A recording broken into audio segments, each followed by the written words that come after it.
आदाब नाजरीन, खबरनामे में आप सभी का इस्तकबाल है। मैं हूं सैयद अहमद जिलानी। पहले हेडलाइंस। जीएसटी पर सुप्रीम कोर्ट का बड़ा फैसला। जीएसटी काउंसिल की सिफारिशें मानने के लिए रियासती सरकारें नहीं हैं पाबंद।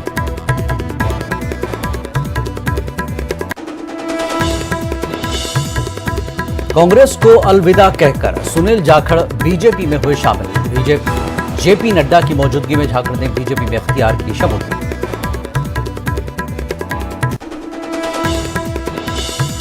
सिद्धू को 1 साल की जेल, सुप्रीम कोर्ट ने सुनाई सजा। रोड रेज केस में हुई है सजा।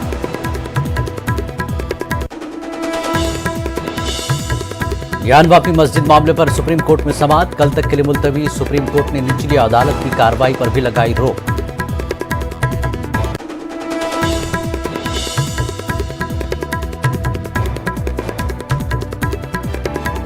टेरर फंडिंग मामले में दिल्ली के एनआईए कोर्ट ने यासिन मलिक को ठहराया कसूरवार। 25 मई से सजा के तयन पर होगा बहस का आगाज। जम्मू कश्मीर के लहदगी पसंद लीडर हैं यासिन मलिक।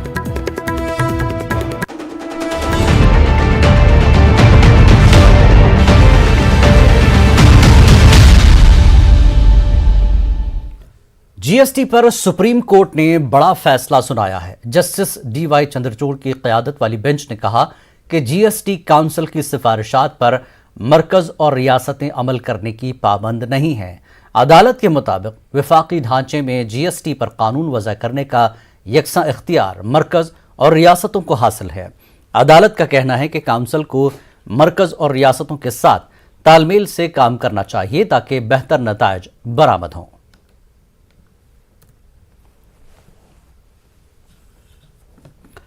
और बात ज्ञानवापी मस्जिद की। ज्ञानवापी मस्जिद मामले में सुप्रीम कोर्ट ने समाअत कल तक के लिए मुलतवी कर दी है। सुप्रीम कोर्ट में इस मामले में कल 3 बजे समाअत करेगा। आज समाअत शुरू हुई तो हिंदू फरीक की पैरवी कर रहे वकील ने जवाब दाखिल करने के लिए अदालत से वक्त मांगा और समाअत मुलतवी करने की अपील की। अदालत उस्मा ने इसके साथ साथ निचली अदालत की कार्रवाई पर भी जुमे तक रोक लगा दी है। उधर ज्ञानवापी मस्जिद और उसके अहाते में हुए सर्वे की रिपोर्ट सौंप दी गई है। Assistant court commissioner Ajay Pratap Singh ने मीडिया को बताया कि रिपोर्ट 10 से 15 सफ़हात पर मुश्तमिल है। ये रिपोर्ट 14 से 16 मई के बीच हुए सर्वे पर मुश्तमिल है।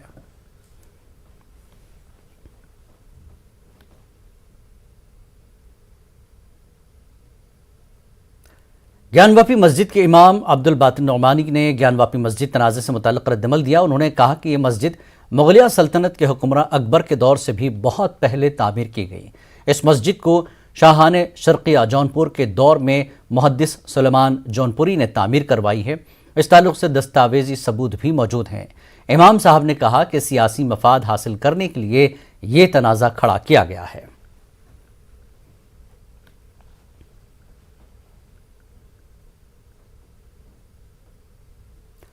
बनारस की ज्ञानवापी मस्जिद की तर्ज पर मध्य प्रदेश की 2 मसाजिद का सर्वे कराने को लेकर एमपी संस्कृति बचाओ मंच ने तहरीक शुरू कर दी है। पहले उज्जैन की बिना नींव की मस्जिद को और अब भोपाल की जामा मस्जिद का सर्वे कराने और उसे हिंदू समाज के सुपुर्द करने का मुतालबा किया है।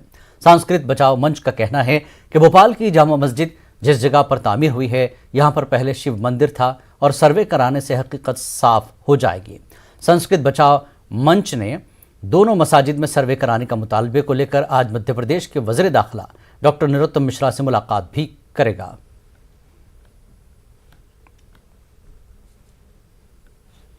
ज्ञानवापी में भगवान शिव का शिवलिंग मिला है और नंदी वहां पर पहले से विराजमान है। उसी प्रकार भोपाल के चौक में स्थित जामा मस्जिद भी भोपाल की राज्य की 8वीं शासिका कुदैशिया बेगम ने 1832 में इसका निर्माण प्रारंभ कराया और ये जामा मस्जिद 1857 में बनकर पूर्ण हुई।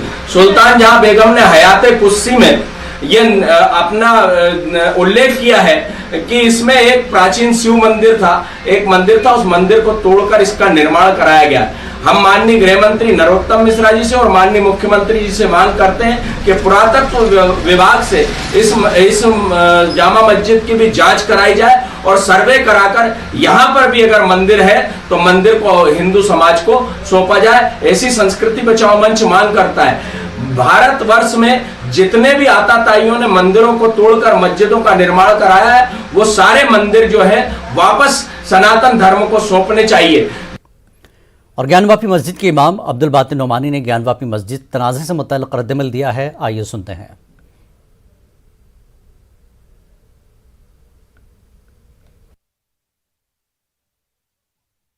कि ये मस्जिद औरंगज़ेब अकबर के ज़माने से भी पहले की है। ये शाहान शर्क़िया जौनपुर, जिनका ज़माना अकबर के ज़माने से बहुत पहले का है, उस ज़माने में मुहद्दिस सुलेमान जौनपुरी बहुत सी मस्जिदें बनवाई। तो उस ज़माने में की ये मस्जिद है जो अकबर के ज़माने में भी थी, और उसके सब बाकायदा साक्ष्य मौजूद हैं और इसी किताबों के अंदर बातें मौजूद हैं कि अकबर के माहौल को ख़राब करने की एक कोशिश है। हम इसको अच्छी निगाह से नहीं देखते हैं, लेकिन बहरहाल अब मामला उठ ही गया है और कोर्ट ने सुन भी लिया है और देख भी रही है, तो मामला कोर्ट के है। और ऐसा कोई भी काम ना किया जाए जिसकी वजह से हमारे शहर की भी बदनामी हो और खुद अपना भी नुकसान हो, हमारी मंदिर मस्जिद का भी नुकसान हो, ऐसा कुछ ना होने दिया जाए।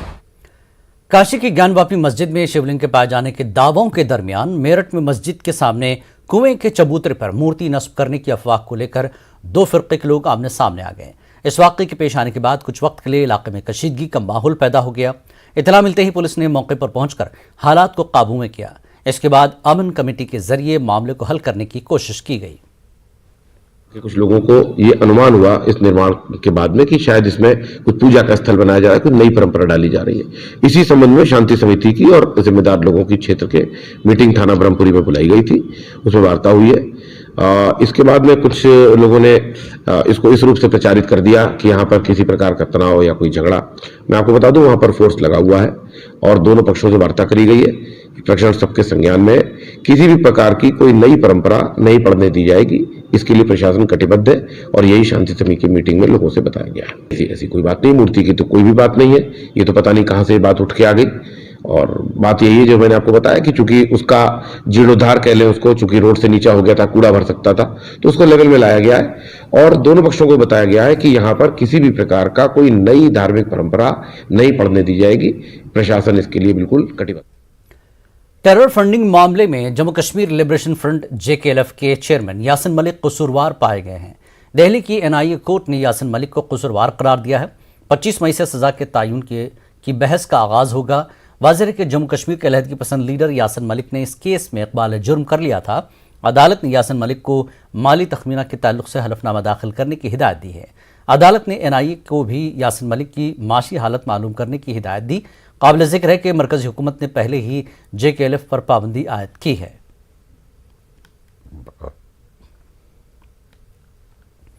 सुप्रीम कोर्ट से आजम खान को राहत मिल गई है। अदालत ने आजम खान को अबूरी जमानत को मंजूरी दे दी। बाकायदा जमानत का फैसला होने तक अबूरी जमानत बरकरार रहेगी। अदालत ने बाकायदा जमानत के लिए मुतल्लिक़ा अदालत में 2 हफ्तों के अंदर अर्जी दाखिल करने को कहा है। सुप्रीम कोर्ट ने आजम खान को रामपुर कोतवाली पुलिस स्टेशन के मामले में अबूरी जमानत दी है।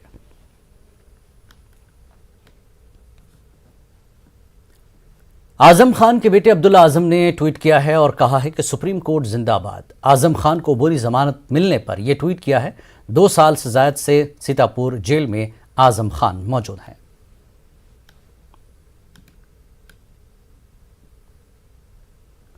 कांग्रेस से नाता तोड़ने वाले सुनील जाखड़ ने बीजेपी से रिश्ता जोड़ दिया। बीजेपी सदर JP नड्डा की मौजूदगी में सुनील जाखड़ बीजेपी में शामिल हुए। JP नड्डा ने सुनील जाखड़ का खैर मकदम किया और कहा कि पंजाब में पार्टी को मजबूत व मुस्तहकम बनाने में सुनील जाखड़ बड़ा किरदार अदा करेंगे। जाखड़ ने कहा कि मैंने जाती मफाद के लिए नहीं, मुद्दों की बिना पर पार्टी छोड़ा है। लूनी जी ने आपके सामने इस विषय को रखा है कि सुनील जाखड़ जी भारतीय जनता पार्टी की सदस्यता लेकर भारतीय जनता पार्टी में शामिल हुए हैं। मैं अपनी ओर से और पार्टी के करोड़ों कार्यकर्ताओं की ओर से उनका भारतीय जनता पार्टी में स्वागत करता हूं, अभिनंदन करता हूं। ये हम सब के लिए खुशी का विषय है कि सुनील जाखड़ जी जो एक अनुभवी नेता और जिन्होंने लगभग 3.5 दशक राजनीति में एक अपना स्थान बनाया है, ऐसे व्यक्तित्व भारतीय जनता पार्टी में शामिल हुए हैं।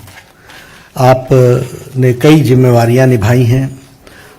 प्रदेश के कांग्रेस के एक समय अध्यक्ष भी रहे, एलओपी भी रहे, लोकसभा में भी रहे, विधानसभा में लंबे अरसे तक रहे और एक अपनी खास छवि पार्टी से अलग हट करके आपने स्थापित की और किसानों के नेता, युवाओं के दिलों में जगह एक ईमानदार छवि के साथ आपने कई जिम्मेवारियों पर काम किया है।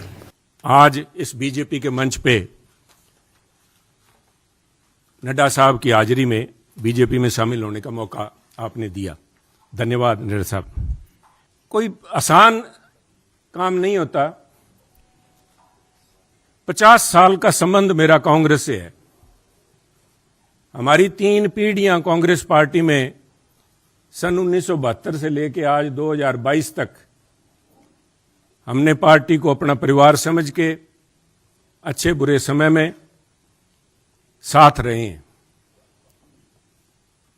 और एक चीज जो मैं समझता हूं, जिसकी वजह से, जिस आत्मीयता से और जिस खुले दिल से बीजेपी के शीर्ष नेतृत्व ने और नड्डा साहब ने आज मिलने का मौका दिया, उसका सबसे बड़ा कारण था कि सुनील जाखड़ ने राजनीति को निजी स्वार्थ के लिए इस्तेमाल नहीं किया। आज एक बार फिर गैस सिलेंडर की कीमतों में इजाफा हो गया है। घरेलू एलपीजी सिलेंडर की कीमत में 3 रुपए 50 पैसे का इजाफा हुआ है। वहीं कमर्शियल गैस सिलेंडर 8 रुपए महंगा हो गया है। अब घरेलू एलपीजी सिलेंडर की कीमत 1000 रुपए से तजावुज कर गई है। दिल्ली, मुंबई में घरेलू एलपीजी सिलेंडर की कीमत 1003 रुपए हो गई है। इससे कबल 7 मई यानी इसी महीने को घरेलू एलपीजी सिलेंडर की कीमत में 50 रुपए का इजाफा किया गया था। महिला कांग्रेस के अध्यक्ष नीता डुस्जा जिनसे बात करते हैं। मैम, आज एक बार फिर से एलपीजी के दाम में 3 रुपए की बढ़ोतरी कर दी गई। बिल्कुल ये सच्चाई है कि आज 3 रुपया की बढ़ोतरी की और 3 रुपया का जो मार है वो आम जनता के, आम महिला के खीसे पे होने वाली है। लेकिन ये दलील बार बार दी जा रही है कि यूक्रेन का युद्ध था, वार था, इसलिए पेट्रोलियम प्राइसेस के जो दाम है वो लगातार बढ़ रहे हैं। सरकार की तरफ से लगातार ये दलील दी जा रही है। देखिए, ये 10 बहाने बताएं, देश का कितना % एलपीजी या पीएनजी यूक्रेन से आ रहा है वो दुनिया को पता है। तो ये बहकाने की और लोगों को गुमराह करने की काम बंद करे ये सरकार हमें ये जवाब दे कि जो फ्री में गैस तब बांटे थे सत्ता में आने के लिए और लोगों को लुभाने के लिए, आज वो गैस सिलेंडर, खाली सिलेंडर कौन भरेगा? क्या एक आम महिला 1003 रुपया दे के वो गैस सिलेंडर भरवाने की ताकत रखती है? नहीं। एक आखिरी सवाल है मैम, अगर महंगाई की ही बात करें तो सब्जियों के दाम बढ़ चुके हैं, एलपीजी सिलेंडर के दाम बढ़ चुके हैं। महिला कांग्रेस की बात करें तो क्या इस मसले को लेकर आप लोग पूरे देश में आंदोलन करने वाले हैं, धरना प्रदर्शन कोई कार्यक्रम करेंगे? देखो, महिला कांग्रेस ने स्मृति ईरानी को घेर के उनसे सवाल पूछा।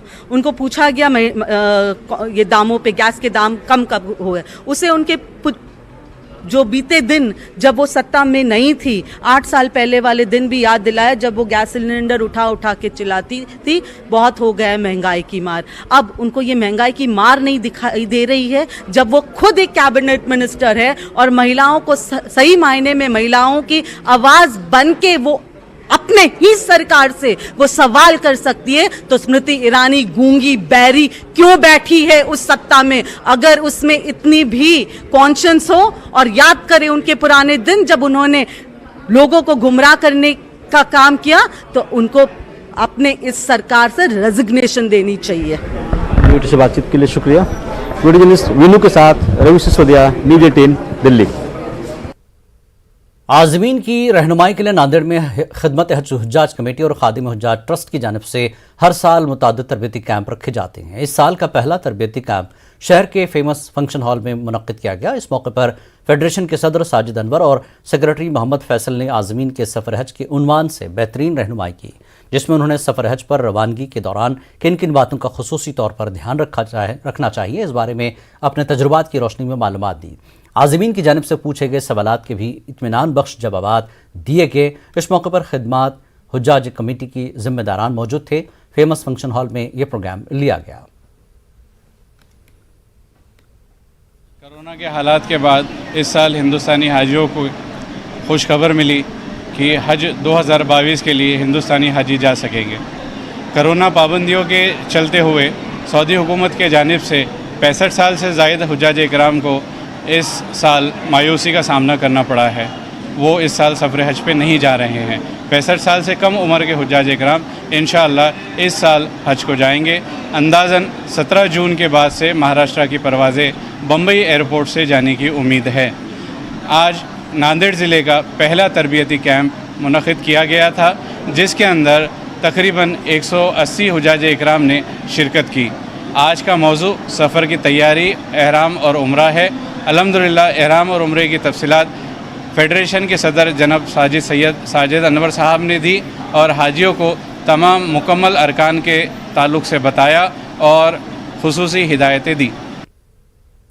सयाहती मकाम गुलमर्ग को मजीद जाज़िब नज़र बनाने और सयाहों को गुलमर्ग की जानिब राग़िब करने के लिए गुलमर्ग डेवलपमेंट अथॉरिटी के चीफ एग्जीक्यूटिव अफसर गुलाम जिलानी जरगर ने महकमे फिशरीज़ के साथ एक अहम कदम उठाते हुए फ़िश फार्म का इफ्तिताह किया। इस फार्म को खोलने का मकसद ये है कि सयाह अपनी सैर व तफरीह को मजीद दिलचस्प बनाने के लिए यहाँ मछली पकड़ने में भी अपना वक्त सर्फ कर सकें और दुनिया की मशहूर मछलियों का जायका ले सकें।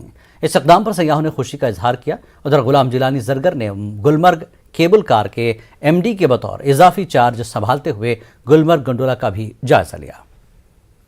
गुलमर्ग को ज़्यादा से ज़्यादा जाज़िब नज़र बनाने की और हम कोशिश कर रहे हैं कि यहाँ पे ज़्यादा से ज़्यादा एक्टिविटीज़ हों, सो दैट जो भी टूरिस्ट यहाँ पे आए उनको एक डाइवर्स एक्सपीरियंस मिले। इसी सिलसिले की एक पहल हमने की फिशरीज डिपार्टमेंट की वसातत से। आज हमने एंगलिंग का यहाँ पे इनाग्रेशन कर लिया। तो हम आपकी वसातत से सारे टूरिस्ट्स को अपील करेंगे कि आप आइए, विज़िट करिए यहाँ पे हमारे इस फिशरीज पॉइंट पे और एंगलिंग कर लीजिए। यहाँ पे अवेलेबल जो फ़िश है वो रेनबो ट्राउट है, वो सारी दुनिया में मशहूर है अपने टेस्ट के लिए, अपने टेक्सचर के लिए। तो हम गुजारिश करते हैं सबसे कि आप आइए, रिक्रिएशनल फिशरीज़ यहाँ पे कर लीजिए और उसके अलावा जो है अपने टेस्ट बड्स को भी एक नया जायका दे दीजिए। यहाँ पर गुलमर्ग में हमने स्टार्ट कर दी है बिकॉज ऑफ कोविड, ये सस्पेंड की थी 2-3 साल से। आज हमने ये नई फिशरी स्टार्ट कर दी है। तो इसका मतलब जो रिक्रिएशनल फिशिंग होती है ये एक सपोर्ट फिशिंग होती है। जस्ट ये इसलिए किया जाता है, फॉर लेजर किया जाता है, फॉर कंपटीशन किया जाता है, किया जाता है, ये इसीलिए किया जाता है। इसके बरकत अब जो यहाँ पर टूरिस्ट होता है उनके लिए एक्टिविटी है ताकि इस रिक्रिएशनल फिशिंग। औरंगाबाद में एमआईएम लीडर अकबर अवैसी की जानिब से औरंगजेब की मज़ार पर हाजिरी के बाद तनाज़ा शुरू हो गया है। बीजेपी, एमएनएस और शिवसेना ने अकबरुद्दीन अवैसी के रवैये पर सख्त एतराज़ करते हुए मज़ार को नुकसान पहुंचाने की धमकी दी है। आइंदा 5 दिनों के लिए मज़ार को आवाम के लिए बंद कर दिया गया और एहतियाती तौर पर मज़ार के पास सिक्योरिटी बढ़ा दी गई है। महकमा आसार कदीमा ने इस ताल्लुक से अहकामात जारी किए हैं। महकमा आसार कदीमा के अहदेदारों ने कहा कि आइंदा 5 दिनों में अगर कोई मज़ार की ज़ियारत की तो उसके खिलाफ सख्त कार्रवाई की जाएगी।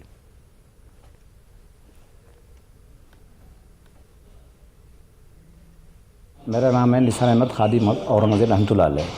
ये मकबरा जो है 5 दिन के लिए आर्कियोलॉजी डिपार्टमेंट ने बंद की है और आर्कियोलॉजी डिपार्टमेंट के जो है तो कुछ सिक्योरिटी भी यहाँ पर तैनात है और पुलिस डिपार्टमेंट के लोग भी यहाँ पर हिफाजत के लिए है। अच्छा, इसमें आप कब से हैं यहाँ पर मुजावर? हमारी ये ख़ानदानी मेरी 5वीं पीढ़ी है। हमारे बुज़ुर्गों से यानी खिदमत चल रही है, 5वीं पीढ़ी मेरी है यहाँ पर खिदमत के लिए। जम्मू कश्मीर के बारामूला में शराब की दुकान पर हुए ग्रेनेड हमले के केस को पुलिस ने हल कर लिया है। इस केस में पुलिस ने 4 मिलिटेंटों और उनके एक साथी को गिरफ्तार कर लिया। उनके कब्जे से 5 पिस्तौल और 23 ग्रेनेड जब्त किए गए हैं। आईजीपी कश्मीर ने ट्वीट किया है कि ये मॉड्यूल बारामूला में कई दहशतगर्दाना कार्रवाइयों में मुलविस था। वाज़ेह के गुज़श्ता दिनों बारामूला में डीआईजी दफ्तर के करीब वाक़े शराब की दुकान पर मिलिटेंटों ने ग्रेनेड हमला किया था। इस हमले में सेल्समैन रंजीत सिंह की मौत हो गई थी। गुरवर्धन सिंह, गोविंद सिंह और रवि कुमार नामी 3 अफराद जख्मी भी हो गए थे।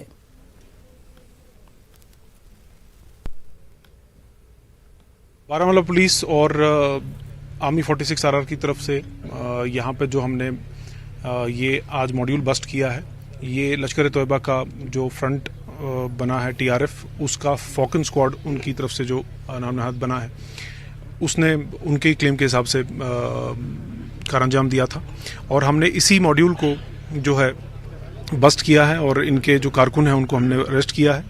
ये काफ़ी टाइम से रेडिकलाइज्ड और एक्टिव थे और इन्होंने पहले भी कोशिश की है, पहले भी अटैक्स किए हैं जब जिसमें कि ये किसी न किसी तरीके से जो है अपना काम अंजाम दिया है, जबकि हालांकि वो छोटे छोटे इंसिडेंट्स रहे, उसमें कोई जानी या माली नुकसान इतना नहीं हुआ।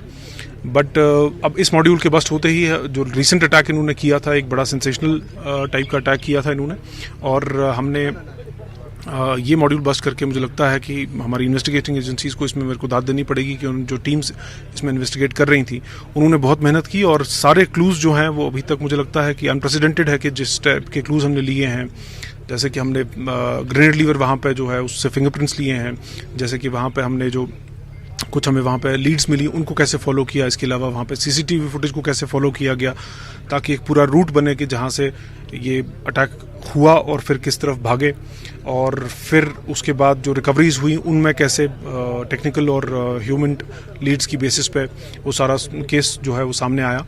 तो मुझे लगता है कि ये एक बहुत बड़ी कामयाबी है। सर रिकवरी क्या क्या हुई? देखिए, जैसे मैंने ऑलरेडी आपको बताया है कि इसमें हमारे पास 5 pistols, 9 magazines, 205 ammunition rounds, 23 grenades और 4 क्लीनिंग रॉड्स और एक आईडी इसमें जो है वो मेनली जो वेपन्स वाला और एक्सप्लोसिव्स वाला पार्ट है वो बरामद। ज्ञानवापी मस्जिद तनाज़े को लेकर मुस्लिम हलकों में नाराजगी बढ़ती जा रही है। इसी बात को लेकर ऑल इंडिया इमाम काउंसिल की जानिब से महाराष्ट्र के मुस्लिम अक्सरियती शहर मुमरा में भी एहतजाज किया गया। मुजाहिरीन ने मुल्क में मुसलमानों और कानून से खिलवाड़ किए जाने पर पाबंदी लगाने का मुतालबा किया। मस्जिद को उसकी असली हालत में रहने देने की मांग की।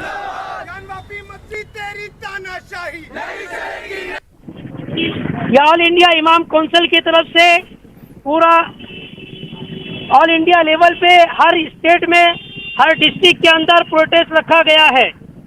मस्जिदों का तहफ़्फ़ुज़ 1998 एक्ट के वर्शिप प्रोटेक्शन एक्ट के मुताबिक मस्जिदों की हिफाजत और मस्जिदों का तहफ़्फ़ुज़ ये कानूनी हक है, और 1947 के बाद से जिस मस्जिद की जो हालत थी उसमें किसी भी तरह की कोई भी मुदाखलत कानूनन जुर्म है, अदालती जुर्म है। इसलिए हम ये मुतालबा करते हैं कि किसी तरीके से जो अदालत में केस लिया गया है, ये केस लेना भी कानूनन गलत है, इसलिए कि इसमें सुप्रीम कोर्ट का भी वायलेशन है और पार्लियामेंट में जो एक्ट बनाया गया था उसकी भी खिलाफ वर्जी है। ऐसी सूरत के अंदर लोअर कोर्ट के फैसले को डिसमिस करना चाहिए। सुप्रीम कोर्ट से हम डिमांड करते हैं कि हमारी बात हम अदालत तक के और इसी तरीके से पार्लियामेंट तक के, गवर्नर तक और उसके ऊपर सदर जमहूरिया तक अपनी बात पैगाम पहुंचाना चाहते हैं कि एक बाबरी मस्जिद के बाद में इस मुल्क में किसी मस्जिद को दोबारा बाबरी मस्जिद। इंटेलिजेंस ब्यूरो के असिस्टेंट डायरेक्टर कुमार अमरीश का हादसाती तौर पर गिरने से उनकी मौत हो गई। कुमार अमरीश हैदराबाद के इलाके माधापुर में शिल्पा कला वेदिका की सिक्योरिटी चेक करने के दौरान स्टेज से नीचे गिर गए। अमरीश शुक्ला वेदिका में होने वाले नायब सदर जमहूरिया के प्रोग्राम के पेश नज़र सिक्योरिटी इंतजाम का जायजा लेने के लिए शिल्पा कला वेदिका पहुंचे थे।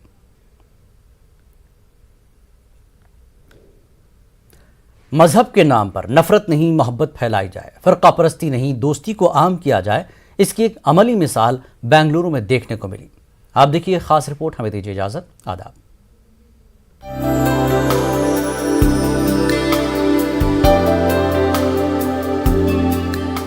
बेंगलुरु की आरटी नगर में मुसलमानों की दावत पर बड़ी तादाद में हिंदू भाइयों ने मस्जिद का रुख किया।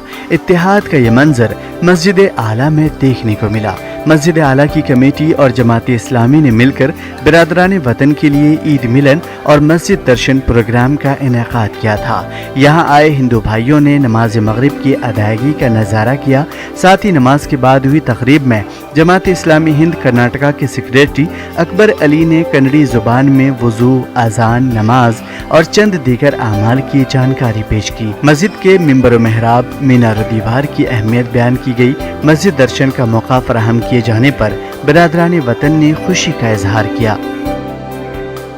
बहुत सीखा मैं यहाँ पे अंदर मस्जिद के आने के बाद बहुत सीखा, क्यों तो बाहर से क्या हो रहा था, आजकल मस्जिद के अंदर ये होता है वो होता है, इलीगल एक्टिविटी होता है, बाद में भगवान एक ही होता है, हमारा अल्लाह छोड़ के दूसरा नहीं होता है, कौन सा भगवान है, तो यही बोल के देते बोल के दिमाग में था।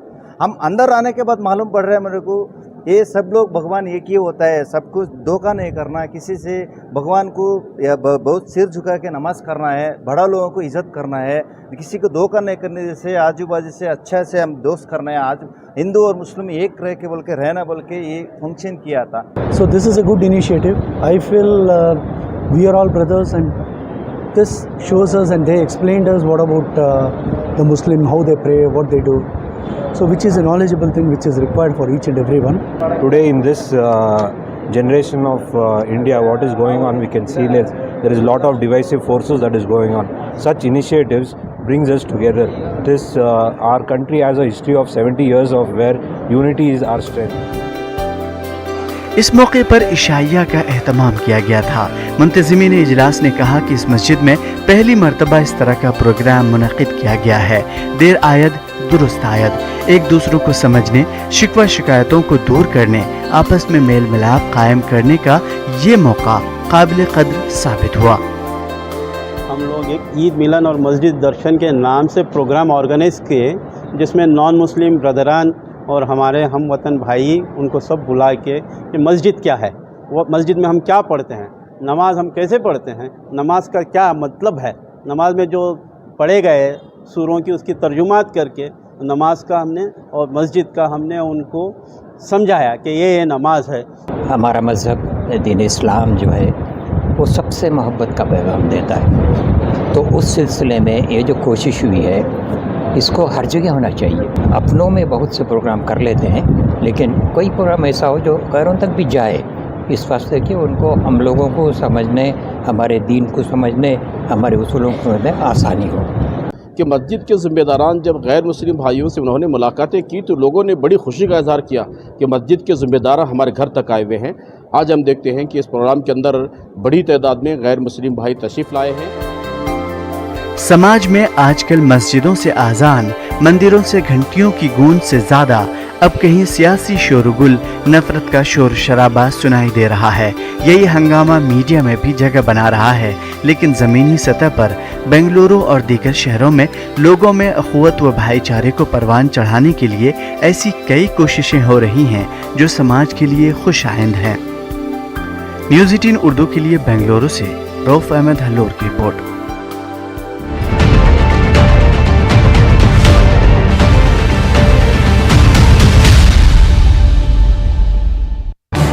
इस न्यूज हेडलाइंस के प्रायोजक पेट सफा आयुर्वेदिक जूस।